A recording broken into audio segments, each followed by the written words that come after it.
Nous voulons passer à l'écoute de la parole de Dieu. Alors que le docteur Jean-Pierre s'avance. On l'encourage avec les acclamations.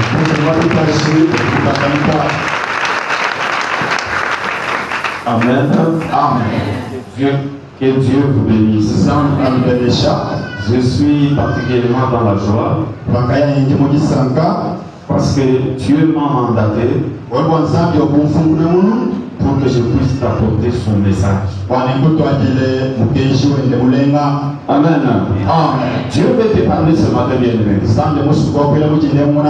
Et il nous a confié cette mission. C'est pourquoi tu dois être dans la joie. Est-ce qu'on peut encore acclamer Dieu? C'est un Dieu merveilleux. Amen. Qui est le même hier, aujourd'hui et éternellement. Il n'a jamais changé. L'homme peut changer, mais notre Dieu ne change jamais, bien aimé. Il est fidèle à sa parole. Il t'a fait des promesses. Il t'a fait des promesses. Sache qu'il va les réaliser. Parce qu'il est capable. Il s'appelle El Shaddai. Ça s'appelle le Tout-Puissant. Amen. Nous allons lire la parole de Dieu.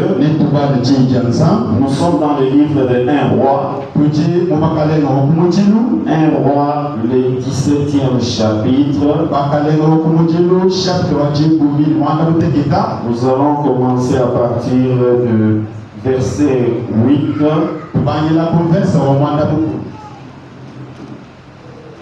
1 roi, chapitre 17. Normalement, il faut lire tout le chapitre. Mais nous ici, nous allons prendre quelques points. Nous commençons à partir du verset 8. 1 roi 17 ou 8, nous allons lire la parole de Dieu. Alors la parole de l'Éternel lui fit adresser en ces mots. Lève-toi, va à Sarepta, qui appartient à Sidon, et demeure là. Voici, j'y ai ordonné à une femme veuve de te nourrir. Il se leva et il alla à Sarepta. Comme il arrivait à l'entrée de la ville, voici, il y avait là une femme veuve qui ramassait du bois. Il l'appela et dit, va me chercher, je t'ai pris un peu d'eau dans un vase afin que je boive. Et elle alla en chercher. Il l'appela de nouveau et dit, apporte-moi, je t'ai pris un morceau de pain dans ta main. Et elle répondit, l'Éternel ton Dieu est vivant. Je n'ai rien de cuit, je n'ai qu'une poignée de farine dans un pot, et un peu d'huile dans une cruche. Et voici, je ramasse 2 morceaux de bois, puis je rentrerai et je préparerai cela pour moi et pour mon fils. Nous mangerons, après quoi nous mourrons. Élie lui dit, ne crains point, rentre, fais comme tu as dit, seulement prépare-moi d'abord avec cela un petit gâteau, et tu me l'apporteras, tu en feras ensuite pour toi et pour ton fils. Car ainsi parle l'Éternel, le Dieu d'Israël. La farine qui est dans le pot ne manquera point, et l'huile qui est dans la cruche ne diminuera point, jusqu'au jour où l'Éternel fera tomber de la pluie sur la face du sol. Elle alla et elle fit selon la parole d'Élie. Et pendant longtemps, elle eut de quoi manger, elle et sa famille, aussi bien qu'Élie. Je saute, je prends le 17e verset. Après ces choses, les fils de la femme maîtresse de la maison devinrent malades, et sa maladie fut si violente qu'il ne resta plus en lui de respiration. Je saute encore. Je prends le verset 22. L'Éternel écouta la voix d'Élie, Et l'âme de l'enfant revint au-dedans de lui, et il fut rendu à la vie. Nous allons prendre notre passage. C'est dans Deutéronome. Deutéronome 11, le 17e verset et le 18e.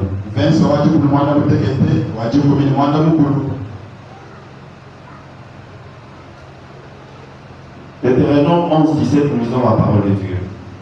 La colère de l'Éternel s'enflammerait alors contre vous, il fermerait le cieux et il n'y aura point de pluie, la terre ne donnerait plus ses produits et vous péririez promptement dans le bon pays que l'Éternel vous donne.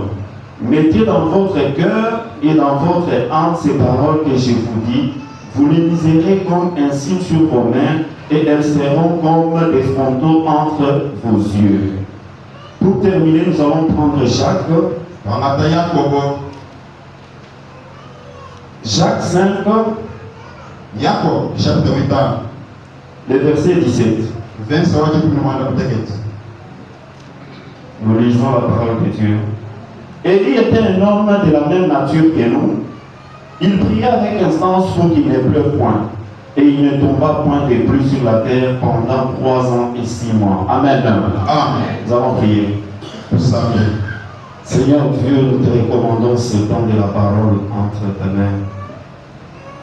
Oh mon Dieu, toi tu parles comme jamais homme n'a parlé. Le peuple là, il veut t'écouter. Il veut écouter ta parole qui donne la vie, ta parole qui restaure la santé, ta parole qui délivre, Seigneur. En ce moment, je m'en vais me remettre entre tes mains. Utilise-moi comme l'instrument que tu t'es choisi, afin de transmettre tes pensées à ce peuple. Que seul le Saint-Esprit puisse, mon Dieu, prendre la direction de tous ces instants.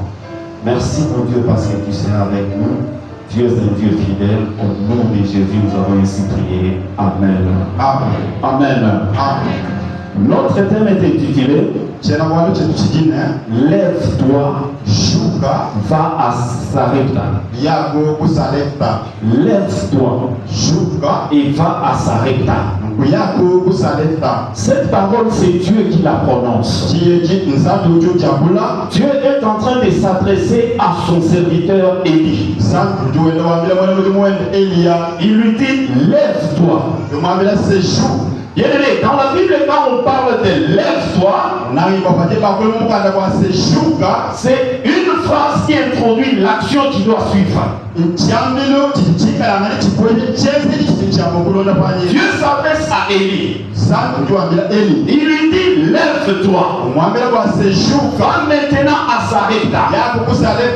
Pour la petite histoire, bien-aimée, nous sommes en Israël. À l'époque où Akab était en train de régner,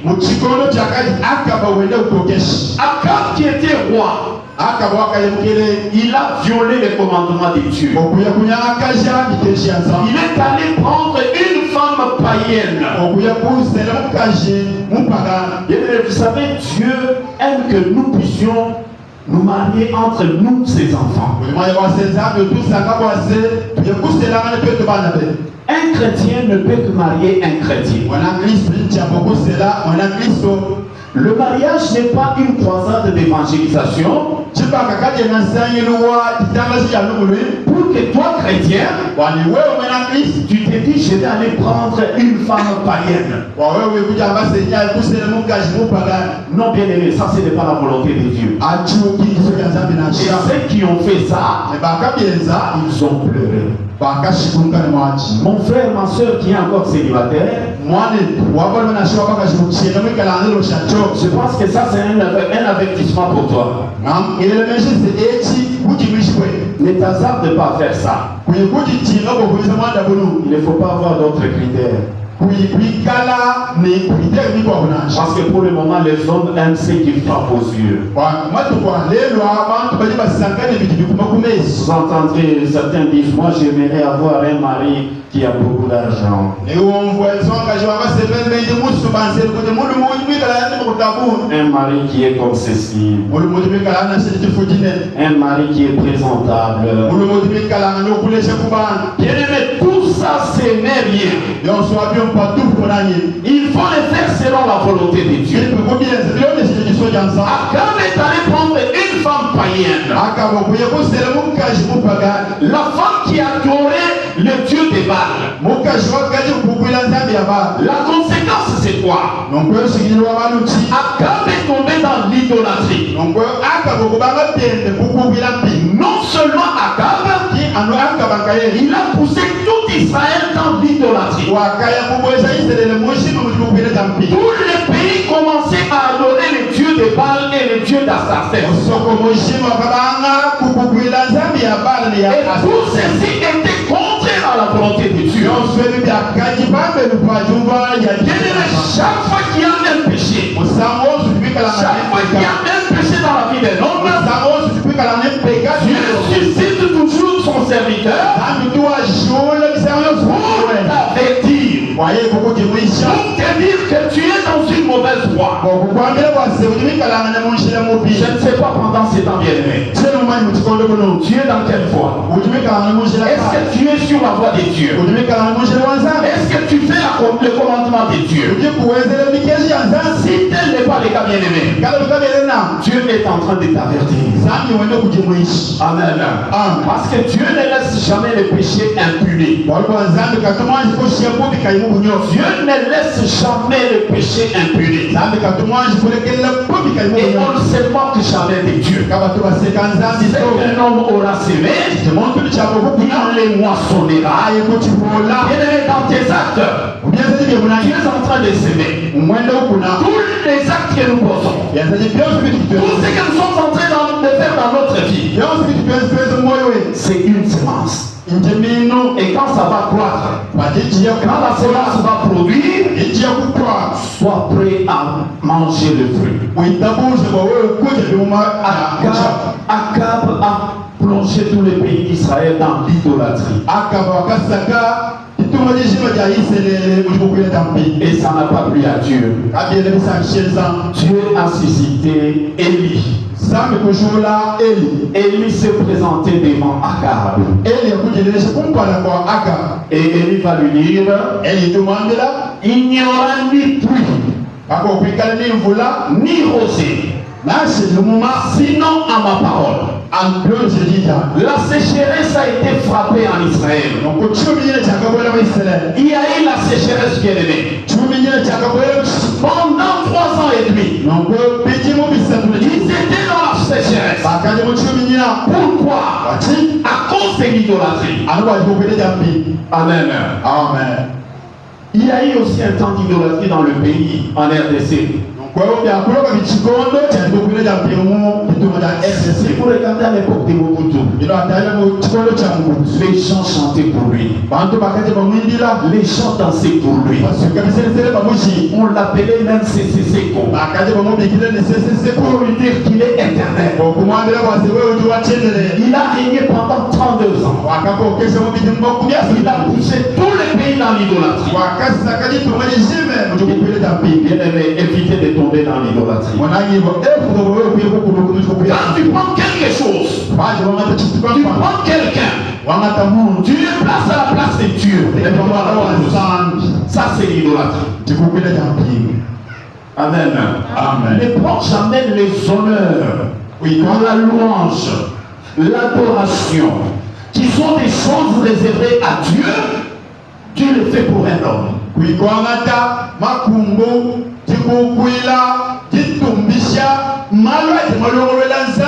Aujourd'hui, les hommes sont devenus des flatteurs.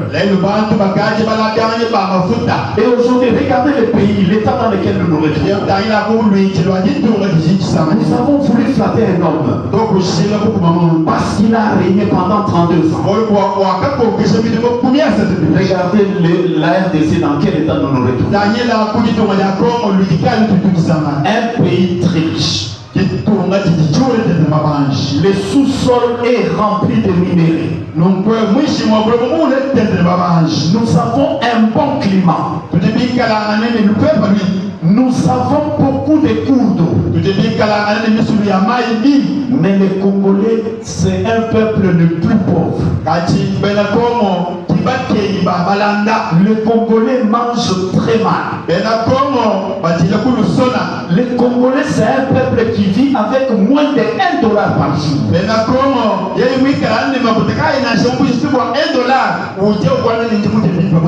Amen. Prends ce que tu payes au marché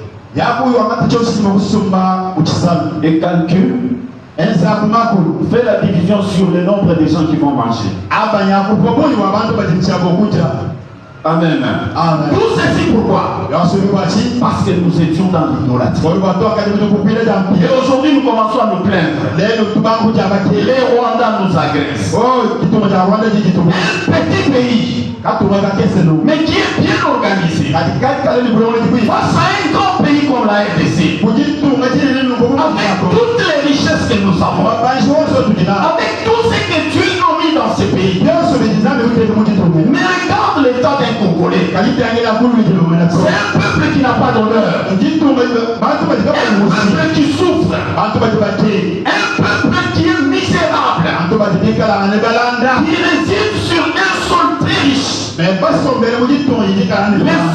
viennent s'enrichir ici. Mais le Congolais lui-même est en train de souffrir. Quelle est sa doit éveiller notre conscience.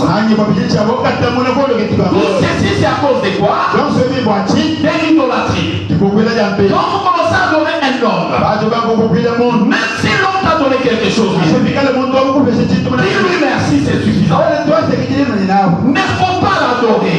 Prenez un homme comme un Dieu. Parce qu'il t'a donné de l'emploi. Parce qu'il te donne à manger. Même si c'est ton mari, même si c'est ton père, même si c'est qui que ce soit. Quand il a posé un bon geste, la seule chose que nous pouvons faire, c'est d'être reconnaissant. Merci pour ce que tu as fait. Mais il ne faut pas s'attendre à chaque fois que j'étais flatté. On est devenu trop flatteur. On parle plus des hommes alors qu'on devait parler plus de Dieu. On est en train de vanter beaucoup. On parle plus des hommes alors que le seul qui mérite la gloire, le seul qui mérite l'adoration, c'est le Dieu créateur. Amen. Dieu m'a fait grâce, bien-aimé. Je n'ai jamais été flatteur. Je n'ai jamais été flatteur. Dans mon esprit, dans mon âme, je sais que sans Dieu, je ne suis rien. Amen. Tu fais quelque chose, je te dis merci. Je ne t'attends pas autre chose. Et à côté, je vais m'agenouiller dans ma chambre. Et je vais dire Dieu merci. Parce que tu as utilisé tel pour me donner ce dont j'ai besoin. L'idolâtrie c'est une mauvaise chose. Israël s'est retrouvé dans l'idolâtrie. Ça a suscité la colère de Dieu. La sécheresse est entrée dans le pays. Et Dieu va susciter Élie. Amen. Là c'est si vous lisez le premier verset du chapitre 17. Et quand Dieu a frappé l'Israël de la sécheresse, et Dieu s'occupe de ses serviteurs. Si tu es enfant de Dieu, quelle que soit la calamité qui peut venir, vous dites non, nous avons Covid-19. Maintenant, il y a une autre maladie qui est venue. Toujours au Congo où nous avons beaucoup de cas. Mais toutes les prières que nous faisons, ça va où? Les Congolais prient beaucoup. Nous avons une autre maladie qui est apparue. La variole des singes. Des boutons sur le corps. On a constaté qu'en RDC, c'est là où il y a beaucoup de cas. Mais pourquoi toujours la RDC? Quand ce sont les mauvaises choses, c'est la RDC. Mais quand il s'agit de bonnes choses, ce sont les autres. Mais les Congolais, nous devons prendre conscience. Mais tout ce que tu peux faire, élève seul Jésus-Christ. Amen. Et si quelqu'un veut se vanter, si tu es tel que tu es, c'est grâce à moi. Il faut lui dire ceci. Si tu pouvais refuser de faire ce que Dieu t'a ordonné, Dieu allait utiliser les corbeaux. Amen. Dieu voit les cœurs. Cette femme ici qui était pauvre, l'allure. Vous savez, à cette époque-là, les veuves avaient leur manière de s'habiller. Et je sais que c'était encore une jeune femme. Une jeune femme. Parce qu'à cette époque, les gens se mariaient très tôt. Il avait un petit garçon qu'on pouvait transporter. C'est-à-dire la femme était encore jeune. En train de ramasser le bois avec un peu de farine, un peu d'huile. Et elle se disait, nous allons manger après quoi nous mourrons. Amen. Et ici c'est à Sarepta. C'est une ville qui est en dehors d'Israël. La question que nous pouvons nous poser, mais pourquoi Sarepta aussi a été frappée par la sécheresse? C'est parce que Jézabel, la femme qui a entraîné Akab dans l'idolâtrie, c'est une femme qui provenait de cette ville-là. C'est une ville où on avait l'idolâtrie, où se vivait l'idolâtrie.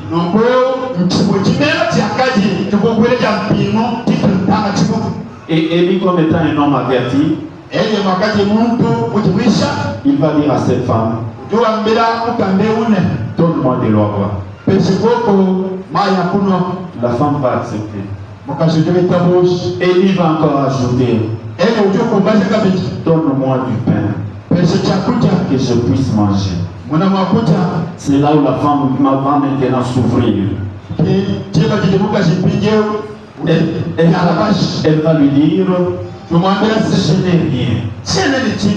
Il n'y a qu'une poignée de farine, une petite quantité d'huile. Nous voulons manger, moi et mon fils, même après quoi nous mourrons. Et lui va lui dire non. Prépare d'abord pour moi. Je mange. Écoute ainsi dit la parole de Dieu. La farine qui est dans le pot ne pourra jamais manquer. Et l'huile qui est dans la cruche ne va pas diminuer jusqu'à ce que la pluie va revenir. Mais toi, prépare d'abord, je mange. Et la femme a obéi. Elle a préparé. Bien aimé, il y a certains points que je n'élève par rapport à cette femme ici. Amen. Le premier point que je trouve à cette femme,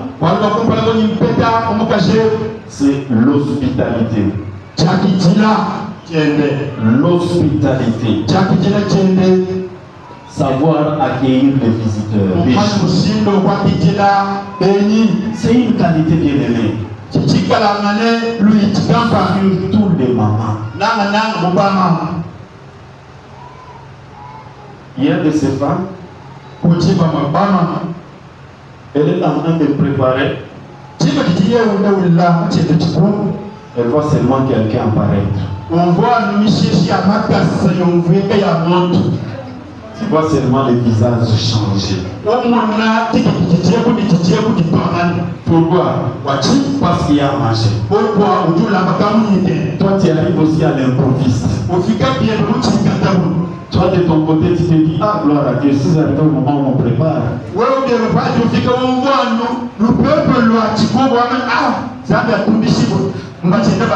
Lui de son côté, elle de son côté, elle dit c'est quel démon qui l'a envoyé dans le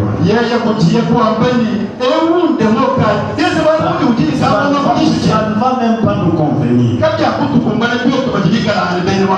Amen. L'hospitalité.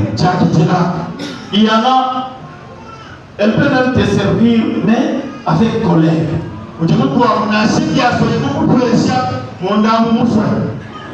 Elle sert. Elle commence à gronder les enfants. Attention, toi tu manges, mais on gronde les enfants pour rien.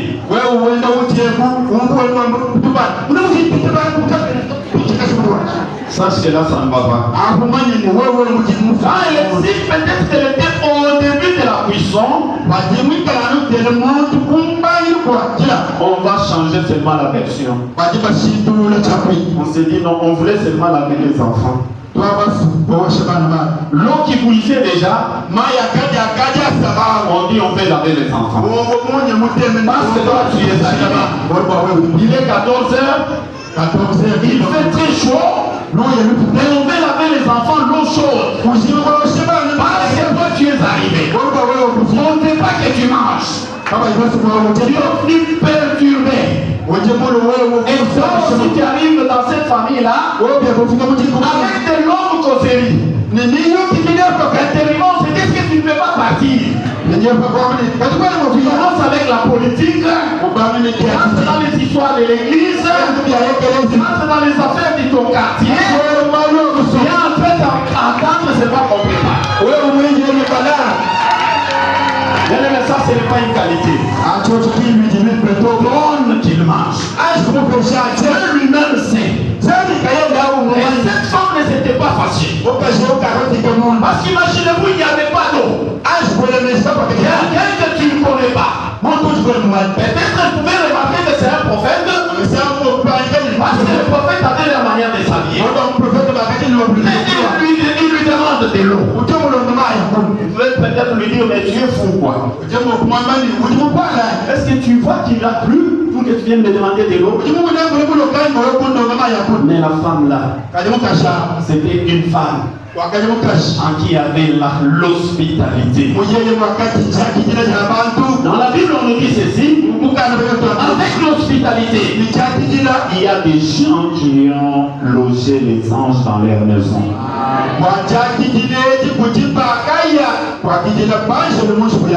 Accueillez les gens bien-aimés.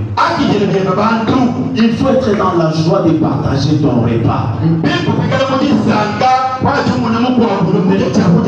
t'énerve pas. Même si c'est un bon repas, laisse qu'il mange. Dieu lui-même va s'occuper de la suite. Hospitalière bien-aimée. Tous les mamans. Parce que les hommes partent chercher de quoi manger. Celle qui reste à la maison, c'est la femme. Et même les problèmes avec les beaux-frères dans les maisons viennent.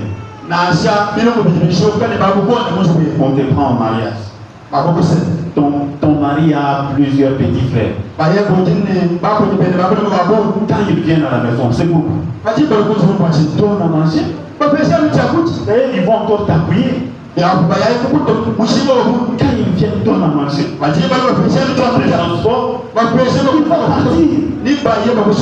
plupart des conflits, belles sœurs et beaux-frères, c'est toujours à manger.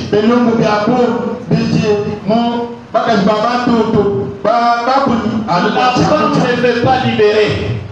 Le petit frère comme ça, il ne veut pas donner à manger. Et surtout s'il est étudiant. Donner à manger, Tu as l'argent, donne-lui les transports. Amen. Amen. Et quand ils seront dans leur famille, tu diras que non, toi, très bien. Elle sera de ton côté. Mais quand tu es toujours chiche, personne ne peut manger ton aliment. Bien aimé, ce n'est pas bien. L'hospitalité. Il faut avoir l'hospitalité. Accueillir les gens. Tu peux loger des anges sans le savoir. Amen. Amen. Le deuxième élément que je peux relever sur cette femme, c'est la foi. Qu'est-ce qu'elle a répondu à Élie? Ton Dieu est vivant. Elle croyait quand même à l'existence du Dieu d'Israël. Même s'ils étaient dans l'idolâtrie, elle savait quand même qu'en Israël, il y a un Dieu tout-puissant. Un Dieu qui fait des grandes choses. C'est pourquoi elle lui dira, ton Dieu est vivant. Amen. Amen. La foi, quelque chose de très important. Mais sans la foi, on ne peut pas être agréable à Dieu. Est-ce que tu as la foi? Il faut toujours se poser cette question. Est-ce que tu as la foi? Quand on a la foi, on va marcher dans la foi. On va faire des déclarations de la foi. Est-ce que tu as la foi? Amen. Amen. Moi, dans mon domaine, je vois les gens qui ont la foi et ceux-là qui n'en ont pas.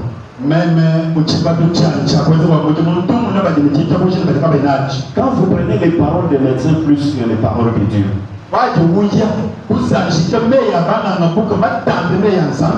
si un médecin te dit tu vas mourir, et il te donne des explications avec des mots que tu ne comprends pas, tu vois c'est une tumeur maligne, ça toujours pas, tu restes là.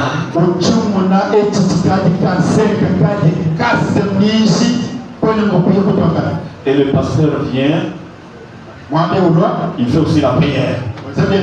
Au nom de Jésus, tu vas vivre. Tu seras de quel côté? Amen. Amen. Ça, ce sont des choses que je vois. Il y a des femmes, des gens qui viennent à l'hôpital. Je parle, je donne un diagnostic. Il y a ceci. Ça. Mais à la fin, moi, je conclue toujours. Je suis un homme. Je sais qu'il y a un Dieu qui est capable de changer tout ça. Très peu n'acceptent pas.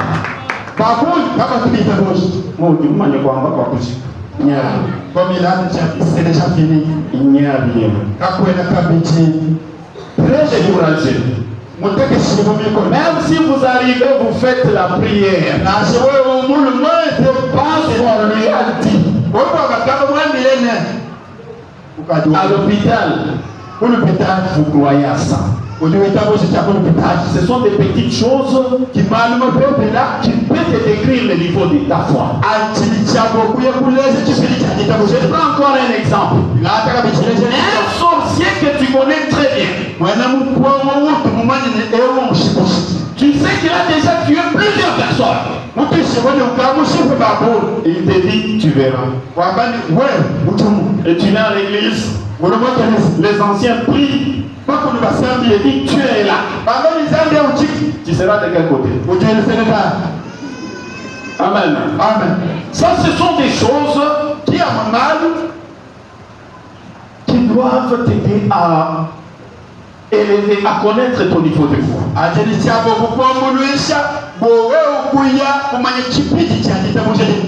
La foi, ce n'est pas fermer les yeux. Est-ce que tu as la foi qui te concentre? Non. C'est une vie. Contredire tout ce qui ne vient pas de la bouche de Dieu, c'est ça la foi.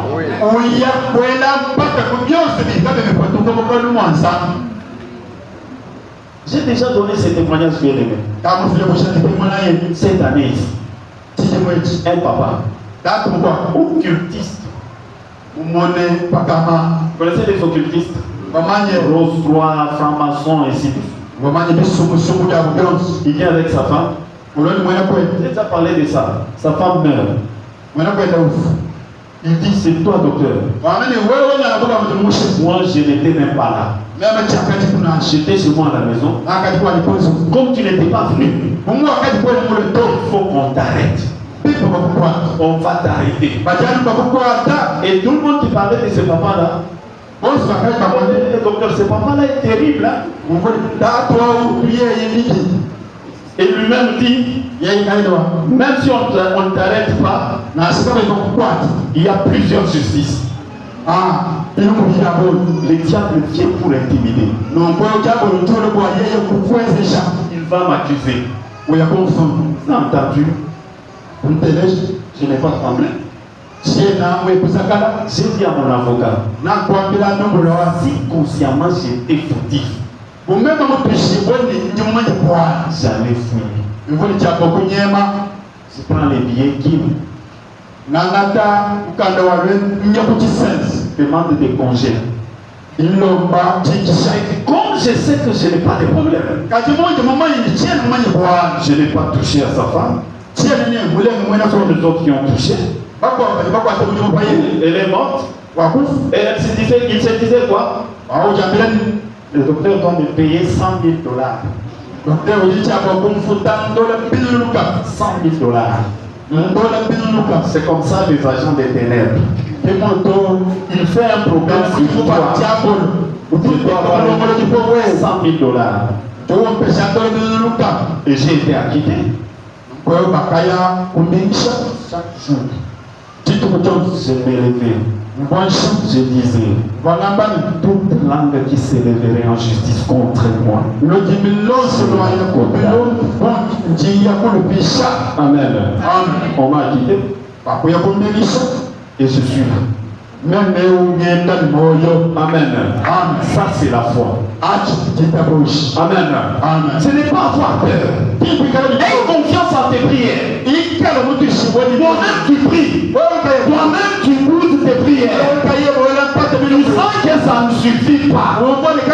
Tu vas voir le pasteur. Il prie. Tu sens que ça ne suffit pas. Tu vas maintenant aller voir même ta tante. On va te porter des choses. N'importe quoi. La foi c'est une vie. Amen. La foi c'est une vie. Et quand tu as la foi, tiens à ça. Notre Dieu, on l'appelle le maître du temps et des circonstances. Qu'on ne t'intimide pas. C'est un Dieu tout puissant. Cette femme avait la foi. C'est que l'homme de Dieu a dit. Leur Dieu, le Dieu d'Israël, c'est un Dieu puissant. Quand il dit une chose, la chose s'accomplit. Bien-aimé, aie la foi. Aie la foi. Quand on n'a pas la foi, tu seras fragile. Tu seras fragile. Il suffit tout simplement que tu aies un problème. J'ai appelé tel ancien pour venir prier pour moi. Il n'est même pas pressé. Ça c'est quelle église ça? On laisse les gens comme ça. On oublie que peut-être lui aussi avait un problème. Mais Dieu est là. Le voile a été fendu. Tu pries. On peut bien prier. Je ne dis pas que prier pour vous c'est mauvais. Mais avoir cette assurance-là, cette confiance-là en Dieu, il est avec moi. Quelles que soient les circonstances, Dieu est capable. Il est le tout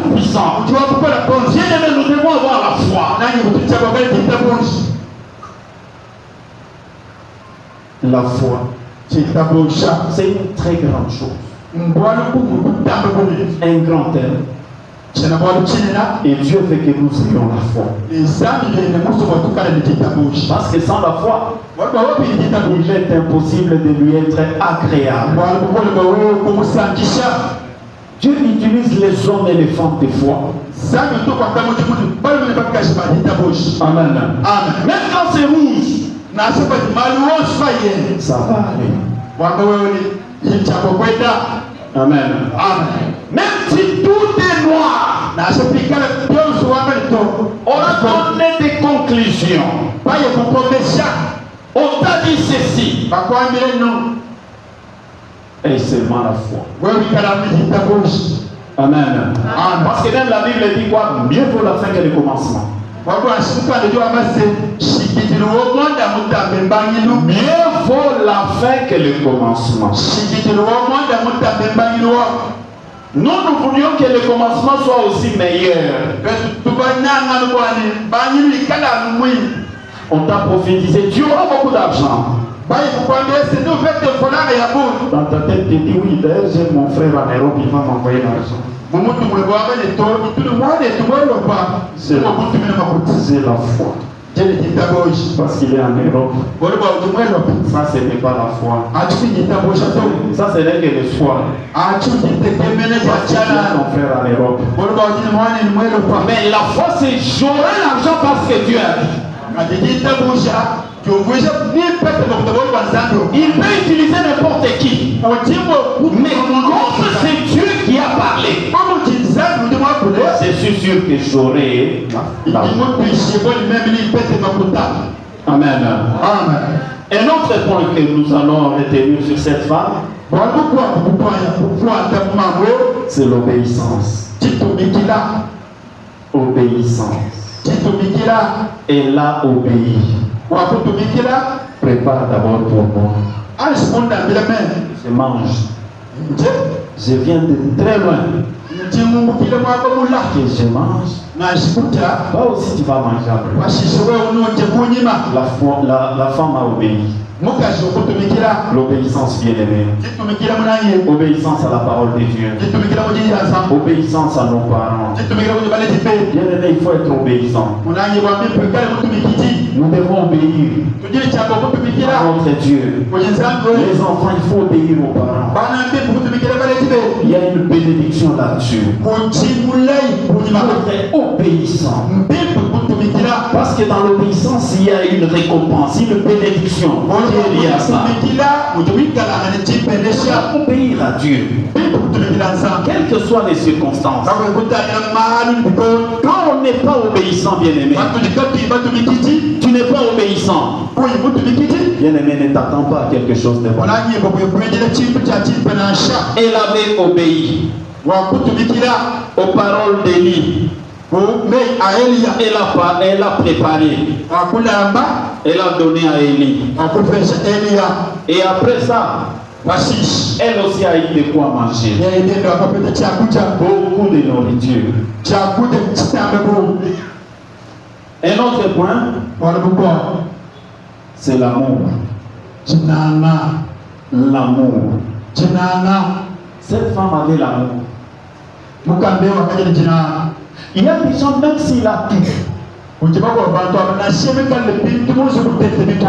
n'a pas l'amour de partager.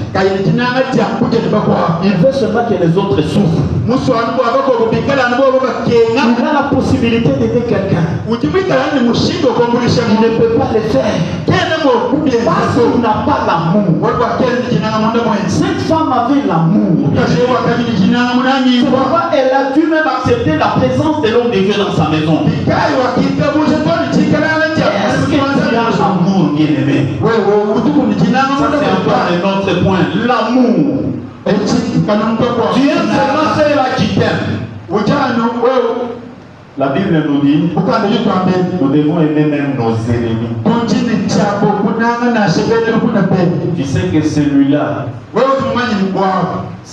ne veut même pas que je puisse travailler. Il m'a toujours critiqué. Il parle mal contre moi. il veut ma mort. Celui-là, c'est lui qui est à la base de mon divorce. Mais Dieu nous demande de les aimer. Tu as quel degré d'amour? Si tu aimes seulement ceux-là qui t'aiment, tu n'es pas différent des païens. Si tu aimes seulement ceux-là qui te font du bien, c'est ce qui se passe dans ce monde. Nous devons avoir l'amour, un cœur compatissant. Quand tu vois quelqu'un en train de souffrir, c'est l'amour qui fait à ce que nous puissions même prier les uns pour les autres. Il y en a qui sont même égoïstes, même dans tes prières. Tu pries seulement pour toi, pour ta famille, c'est tout. Toi, ta famille, c'est tout. Tes frères en Christ, rien. Le pays, tu ne pries jamais. Égoïste même dans les prières. Nous devons avoir l'amour bien aimé. Nous devons nous aimer. Dieu est amour. Nous avons lu un autre passage bien aimé. Cette femme, parce qu'elle avait toutes ses qualités ici, il y a eu quelque chose qui est arrivé dans sa vie. La mort de son fils. Son fils est mort. Et lui, quand il a bénéficié de tous ses soins, ne pouvait être que reconnaissant par rapport à cette femme. Élie a prié. Et l'enfant était revenu à la vie. Jacques nous dit ceci. Élie était de la même nature que nous. Ce n'était pas des surnaturels. C'était un homme comme toi et moi. Il a prié. Il a fermé les cieux. Il a encore prié. Le ciel s'est ouvert.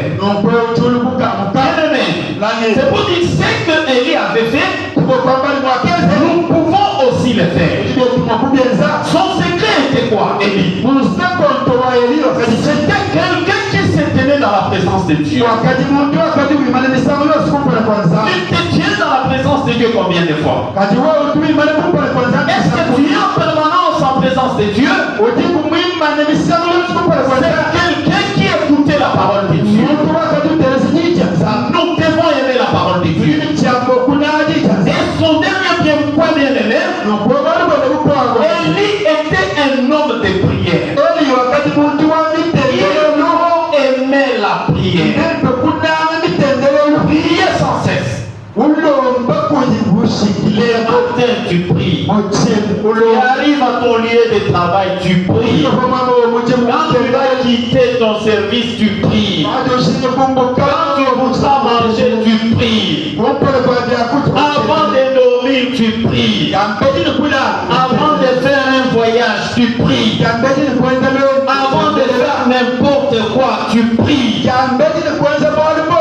Prier sans cesse. Aujourd'hui, les gens n'aiment pas la prière. Et vous savez, dans la stratégie du diable, il commence à nous donner, il nous donne beaucoup de choses à faire. Vous savez, je suis trop pris. Je n'ai pas le temps de prier parce que je suis trop occupé. Amen. Et sans la prière aussi, on devient faible. Tu as un besoin là. Tu as un projet là. Mais regarde la manière dont tu pries. La première personne a mieux prié pour ton problème, c'est toi-même. Mais tu veux que les autres prient pour toi. Amen. Église. Aimons la prière. Que Dieu vous bénisse.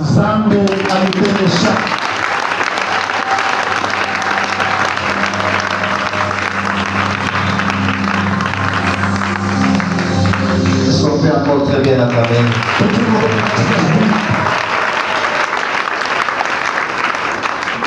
Disons merci au docteur Jean-Pierre pour ces paroles que moi j'appelle un enseignement.